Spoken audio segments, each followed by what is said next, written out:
Bienvenidos una vez más a La Siguiente. Yo soy María Emma Jiménez y en esta ocasión vamos a hablar de un tema que le interesa a los colombianos, la empleabilidad.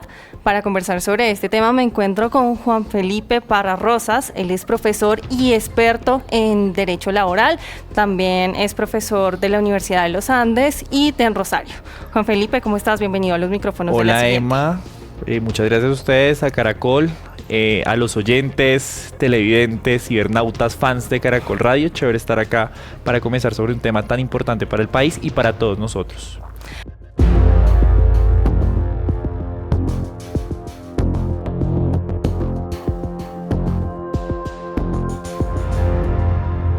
Bueno, Juan Felipe, para comenzar me gustaría preguntarte sobre la reforma laboral.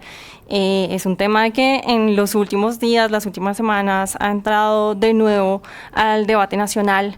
Cuéntale a la audiencia qué opinión tiene sobre la reforma laboral. ¿Realmente ataca las necesidades actuales o podría generar de alguna manera retrocesos?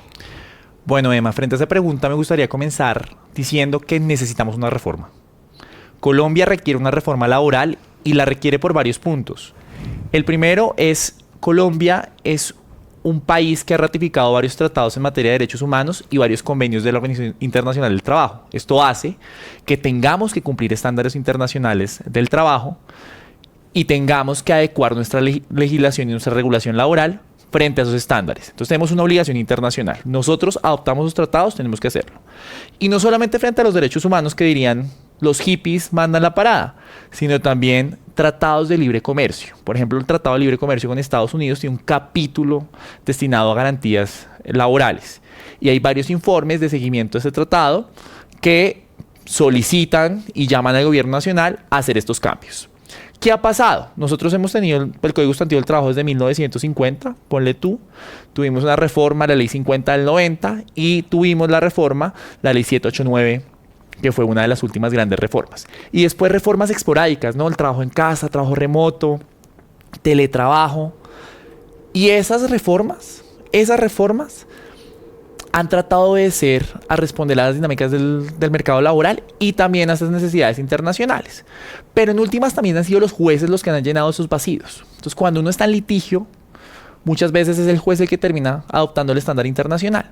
Y eso trae graves problemas en seguridad jurídica para empresarios como para los trabajadores, porque no tenemos las reglas de juego claras, no están escritas. Y eso para nosotros es vital, entonces necesitamos una reforma para eso.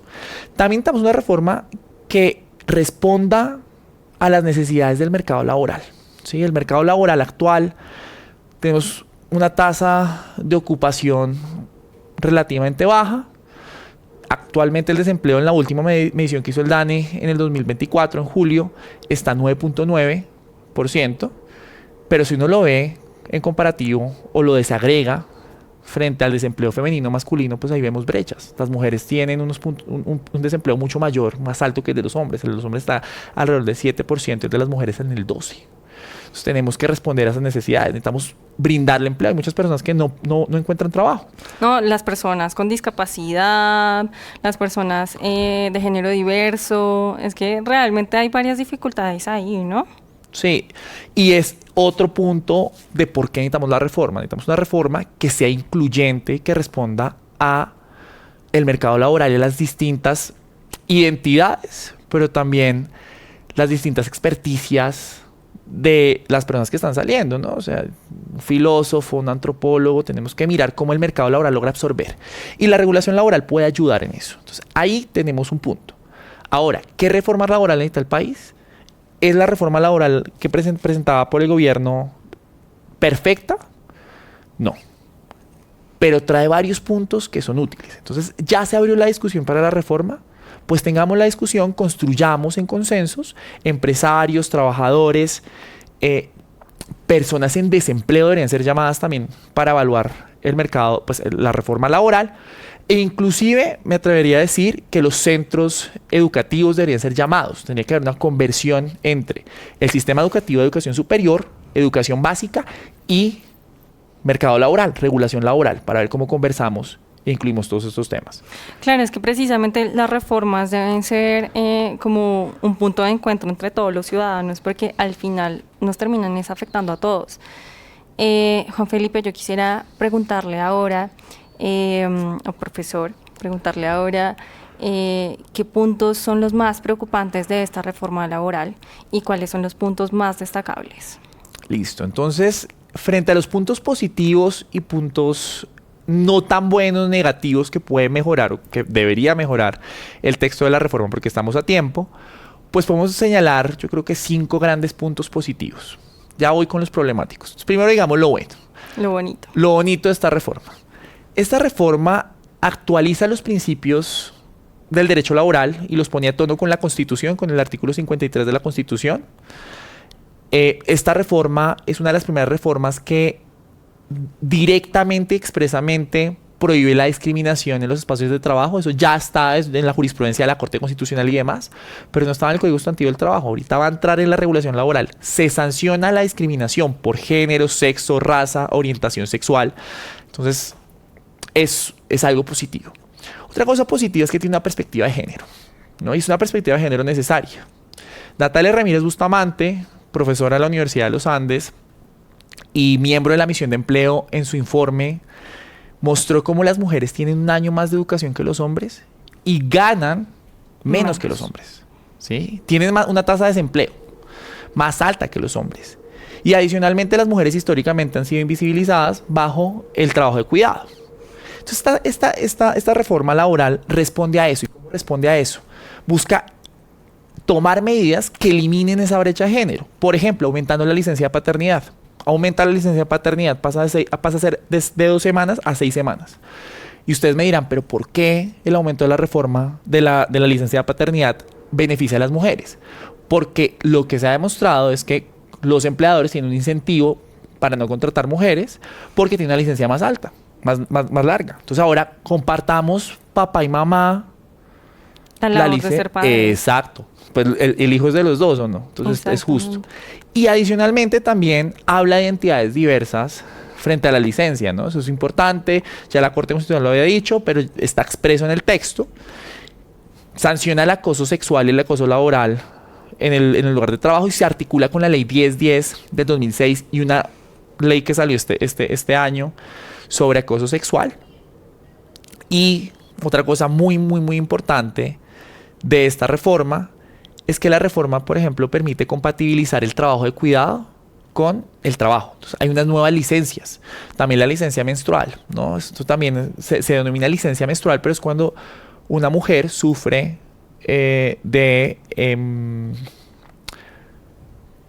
no sé cómo decirlo en palabras técnicas, de dolores tan fuertes. Menstruales, sí, que es algo de salud física y es algo completamente natural, que los hombres no les ocurre, pero que a las mujeres nos afecta y es algo bastante fuerte.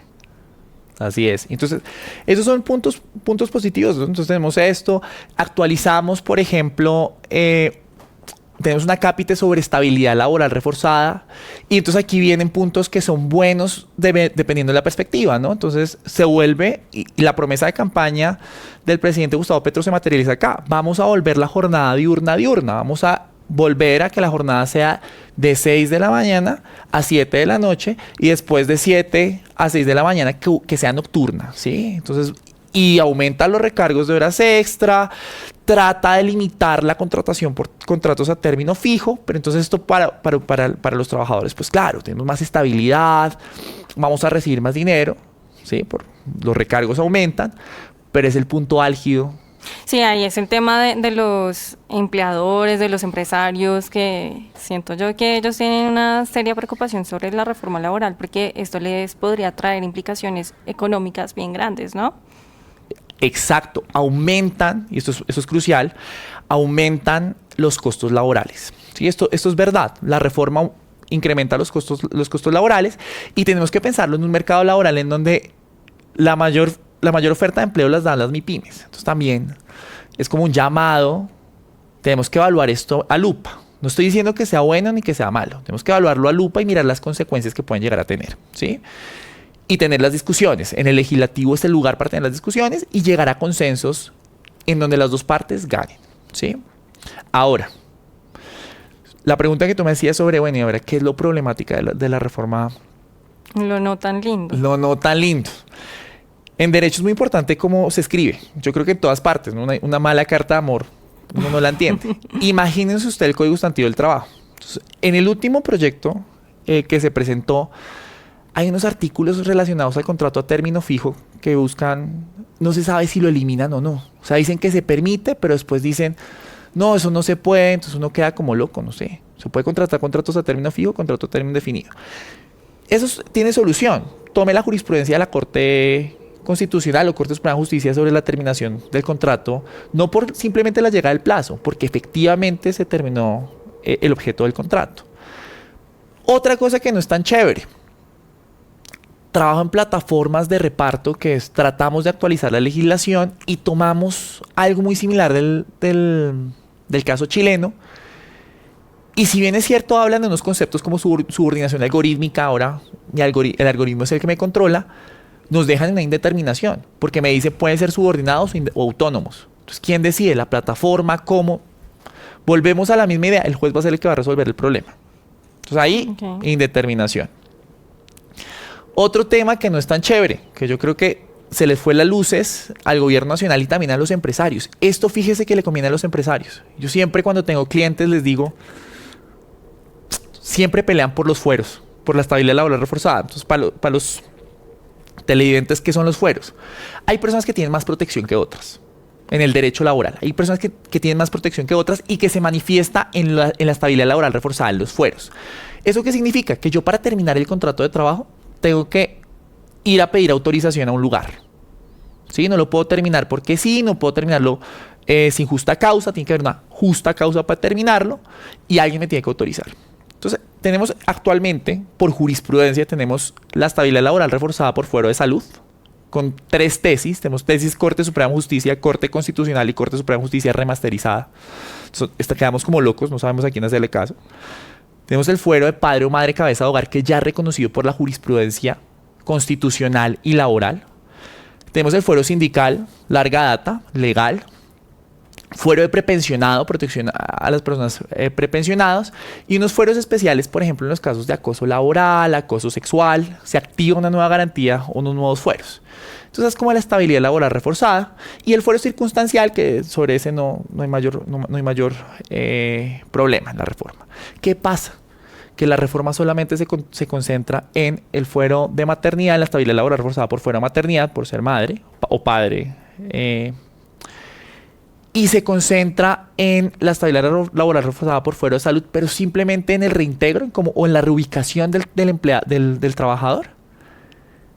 Y se concentra en el fuero de prepensionado. Y antes, en el texto que se hundió en la anterior legislatura, ese texto sí hablaba de fuero de madre, padre, cabeza de hogar, de fuero sindical, bla, bla, bla. Y los trataba de regular nuevas disposiciones normativas.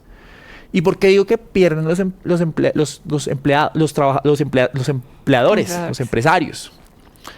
Porque generalmente ellos piensan, ay, miren, nos van a meter un gol. Yo, por ejemplo, vi algunas entrevistas que hicieron al gremio de las MIPYMES y ellos decían, nos van a meter un gol. Y yo decía en mi cabeza, es que eso ya existe. Lo que estaban haciendo era ponernos las reglas claras. Porque ahorita tenemos muchas reglas que se inventan los jueces.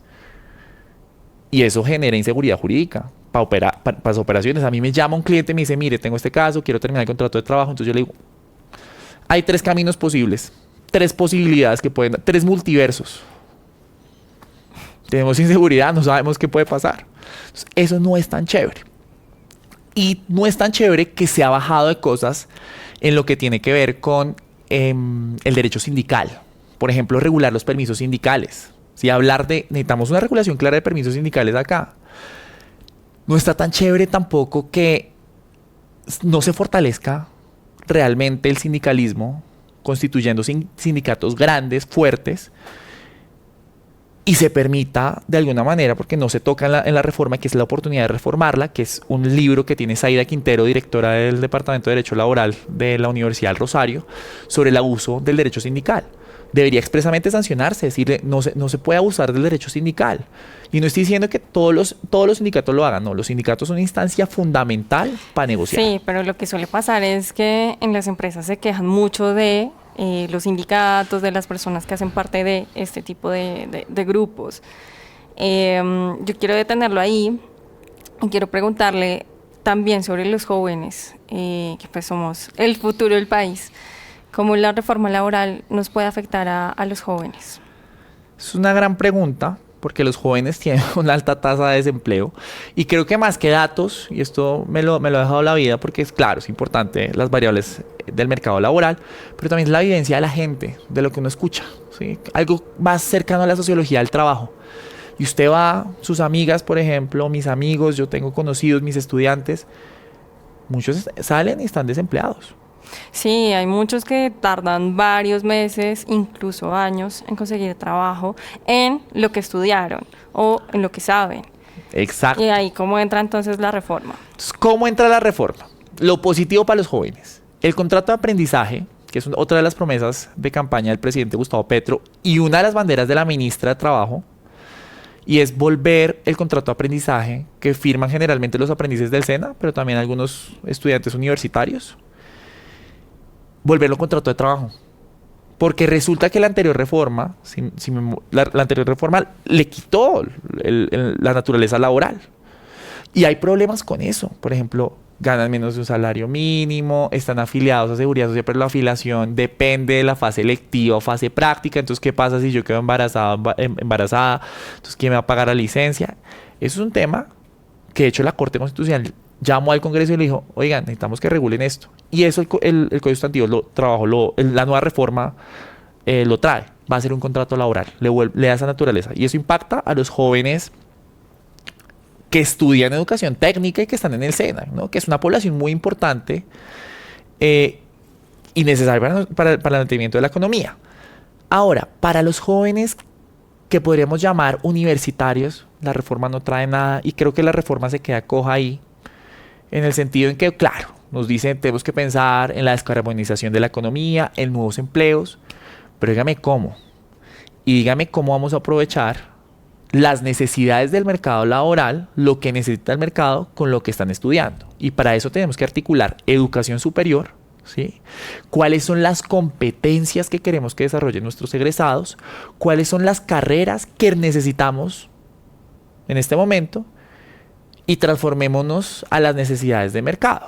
Sí, yo lo detengo ahí, profesor, y precisamente una de las preguntas que le traía preparada era si realmente los centros de educación superior están respondiendo a esas necesidades laborales actuales, es decir, nos están preparando a los jóvenes para enfrentarnos al mercado laboral, porque lo que termina ocurriendo es que las personas no encuentran trabajo de manera sencilla o tienen que hacer otro tipo de estudios, posgrados, demás, o incluso hasta consideran cambiar de carrera.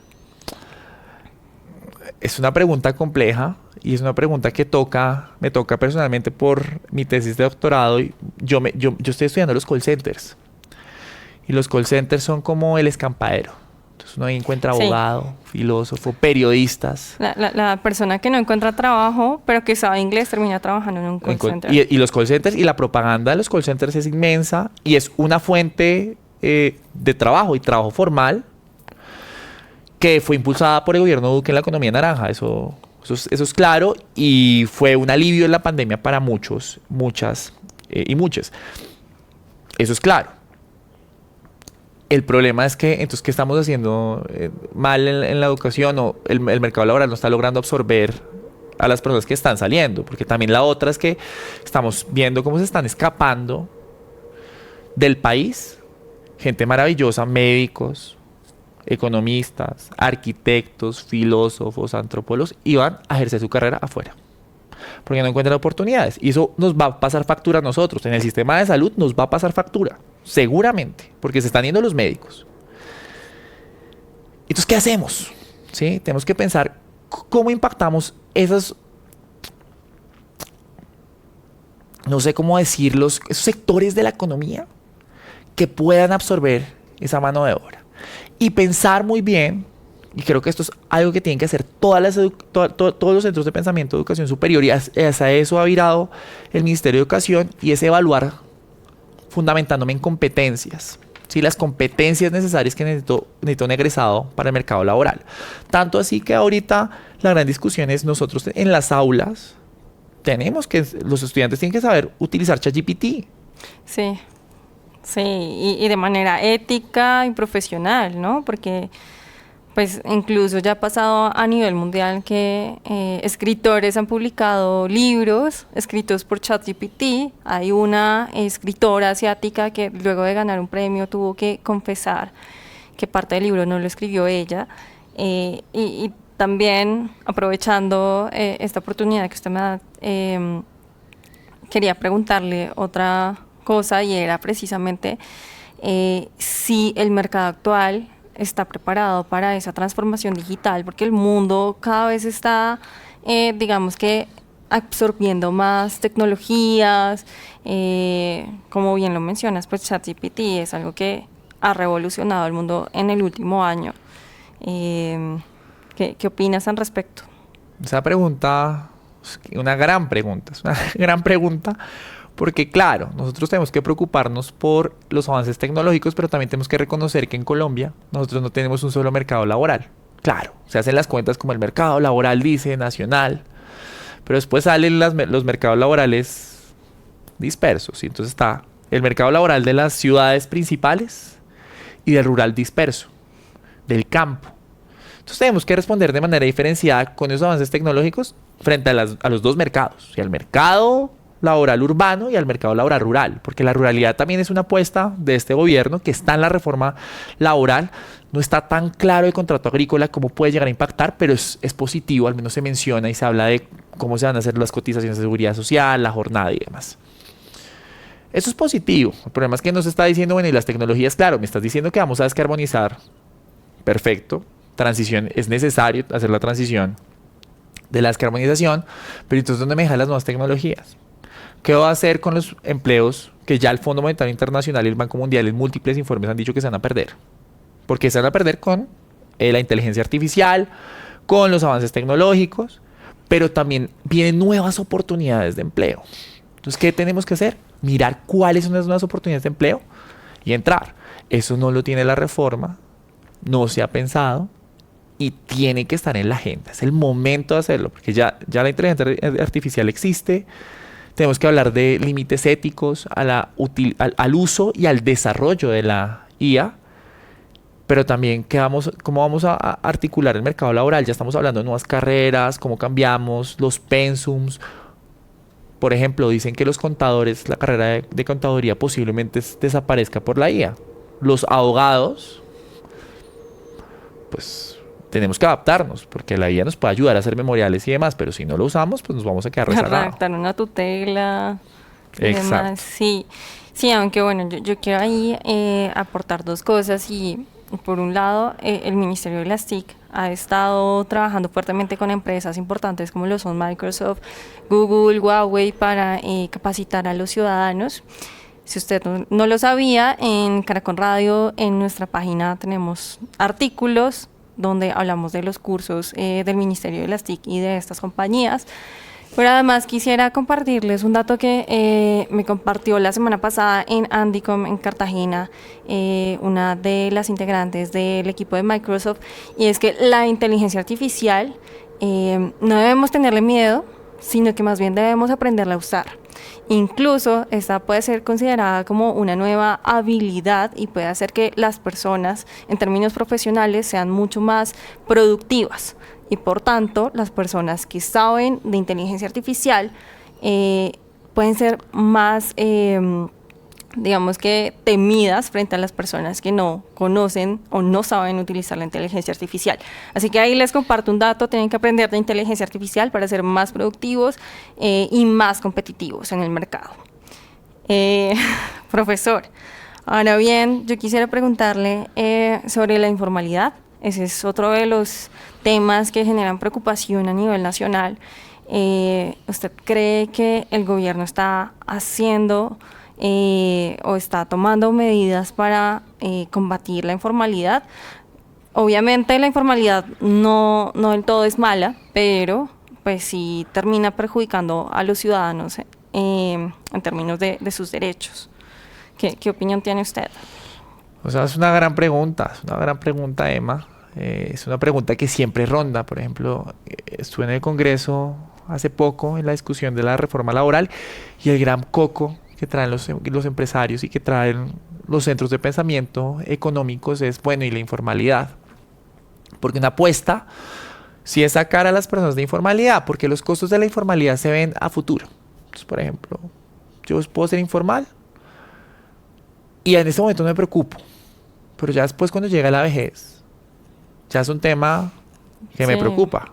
Ahora, la ley 2381 del 2024, que es la reforma pensional, trata de solucionar eso con los pilares.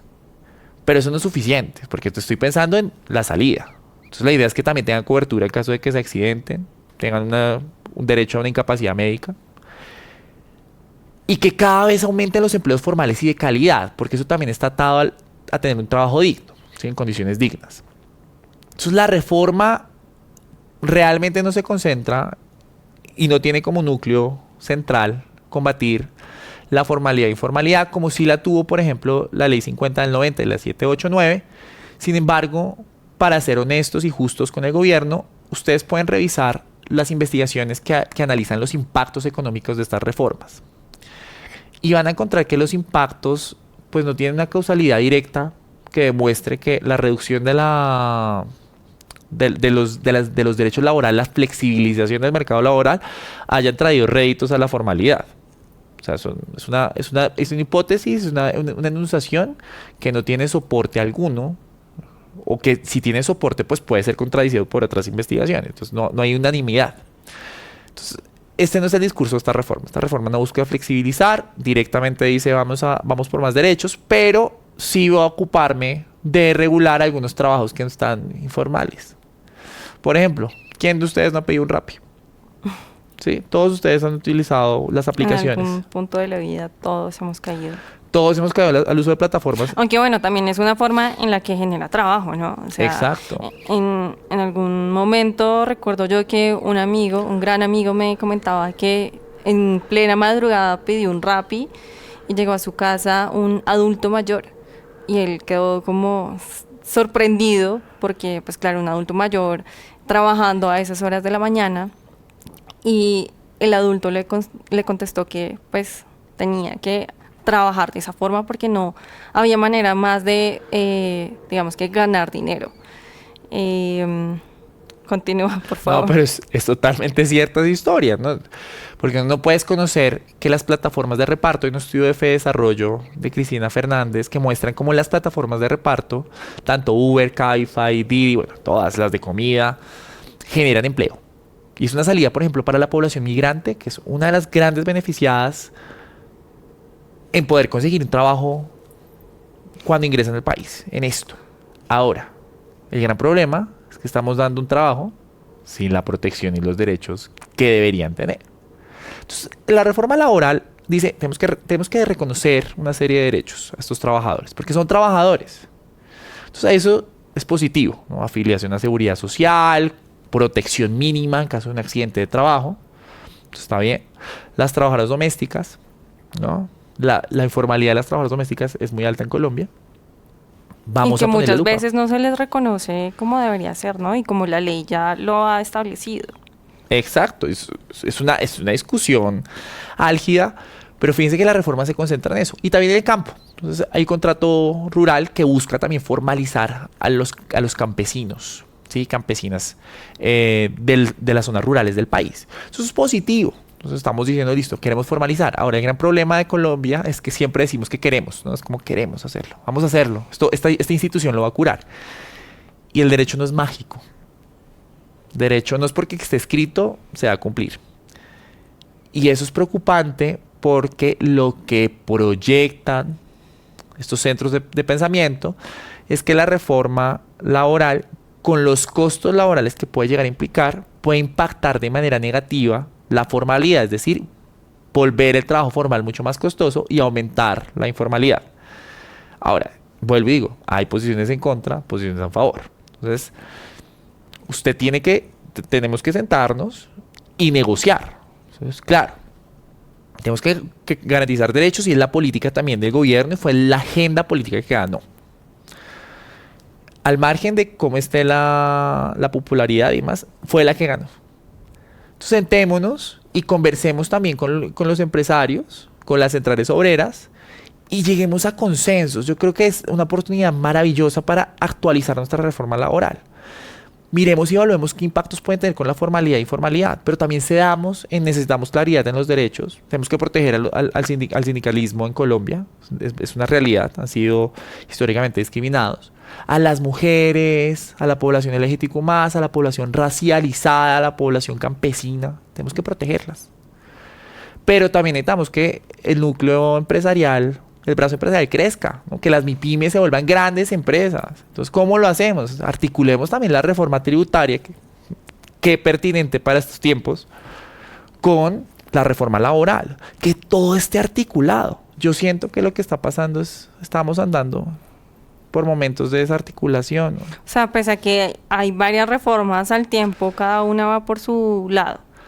Yo siento que sí. Si uno evalúa la reforma laboral y la reforma tributaria, no podría decir, bueno, esto está andando por caminos diferentes o en los consensos que quiere lograr, creo que los hace mucho más difíciles. Claramente la reforma laboral, por ejemplo, se articula muy bien con la reforma pensional, ¿sí? Sí, que eso es bastante importante y quería preguntarle sobre eso. Gracias por traerlo a la conversación, porque pues el país mantuvo una seria preocupación sobre la reforma pensional. Aún los colombianos tienen preocupación sobre la implementación de esta, que pues ya fue aprobada. Pero pues claro, tiene que tener relación con la reforma laboral que se está desarrollando actualmente. Eso es una pregunta clave. Y fíjese que la reforma, si uno revisa la reforma pensional, que es una reforma extensa, es una reforma que busca aumentar la cobertura del sistema, pero redistribuye los recursos a las personas más vulnerables, ¿no? Entonces tenemos un pilar solidario, pilar semicontributivo, en donde la mayor parte de los recursos destinados van a ir para allá, y tenemos un pilar contributivo que tiene unas situaciones interesantes. Ahora, ¿en qué se articula con la reforma laboral? La reforma pensional claramente dice, usted puede cotizar por días, y esto soluciona muchos problemas que actualmente tienen muchos empresarios, pero también muchos trabajadores. La reforma pensional también nos dice, ojo, si usted tiene una historia laboral intermitente como la que tienen muchos de los colombianos, porque yo cuando me siento a hablar en estos lugares, cuando estoy en clase, cuando me invitan a echarme un cuento y que me quieren escuchar, yo pienso, listo, yo soy un hombre blanco, que tiene un contrato de trabajo, trabaja, mi historia laboral es estable. Pero la realidad del país es que las personas tienen historias laborales inestables, salen, vuelven del mercado laboral. Y la reforma pensional responde a eso, ¿sí? Les da distintos mecanismos de protección a las personas y distintas posibilidades en las que puedan, de alguna manera, sumando todos los esfuerzos desarticulados de entrada y salida al mercado laboral formal, puedan obtener una renta que lo proteja a la vejez. Puede que no sea una pensión, pero va a tener algo va a tener. Bueno, Juan Felipe, profesor, una pregunta más que quiero realizarle es, ¿usted considera que actualmente el país puede hablar de estabilidad laboral? Esa bomba con la que terminamos. Voy a responder como abogado, que es lo que soy. Experto en derecho laboral. Experto en derecho laboral, porque ahorita estoy coqueteando con la sociología, entonces podría meterme por ahí, pero no, vamos con el derecho laboral. En el papel, la Constitución dice que ahí debe haber un principio que es la estabilidad del empleo, ¿sí? Y lo que ha hecho la Corte Constitucional, con la existencia del contrato término fijo, contrato obra-labor, con los distintos tipologías de contrato, es que, por regla general, la estabilidad laboral en Colombia es relativa. No lo digo yo, lo dice la Corte Constitucional. Es estabilidad laboral relativa. ¿Por qué relativa? Porque el contrato de trabajo puede terminar por una justa causa, ¿sí?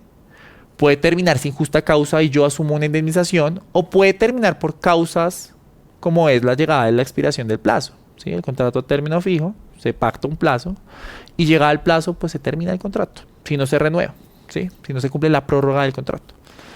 O sea, ahí dicen, eso es una estabilidad laboral relativa. Y hay algunas personas excepcionales que tienen estabilidad laboral reforzada, ¿sí? Que es esta idea de tenemos que protegerla más, mujeres embarazadas, sindicalistas, personas con algún tipo de discapacidad o condición de salud, madres o padres cabeza de hogar, que para despedirlas toca hacer un trámite especial. Yo no puedo terminar el contrato porque quiero, tengo que terminar un contrato con justa causa y necesito seguir un procedimiento, ¿sí?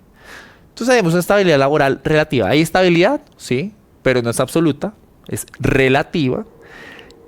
Y si esto conviene o no al mercado laboral, pues preguntémonos. Es mucho más sencillo terminar la relación laboral para los empresarios, pues ellos pueden terminar el contrato de trabajo cuando lo deseen. Entonces ellos tienen el sartén por el mango. Queremos volver a una regulación que proteja y le dé estabilidad laboral mucho más fuerte a todos los trabajadores. Eso es deseado para el mercado laboral. Eso es llamado también, llaman empresas internacionales. ¿Qué perdemos y qué ganamos? Creo que este juego distributivo es el que tienen que hacer los congresistas, la ministra, los grupos empresariales y los sindicalistas.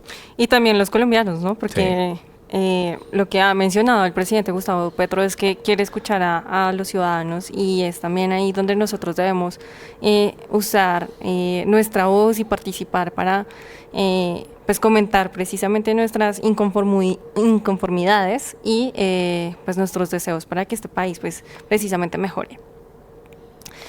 Bueno, Juan Felipe, muchas gracias por estar en los micrófonos de La Siguiente. No sé si desea agregar algo más. No, muchas gracias a ustedes y que estemos pendientes, que el país esté pendiente de lo que va a pasar y que pensemos siempre, y yo creo que es muy importante y así suene repetitivo, en consensos. O sea, la diferencia en un país tan diferente y tan polarizado, es necesario también mandar mensajes. Queremos lo mejor todos desde distintas orillas, entonces que todos estemos bien. Lleguemos a puntos intermedios. Bueno, gracias profesor por estar en los micrófonos de La Siguiente. Muchas gracias.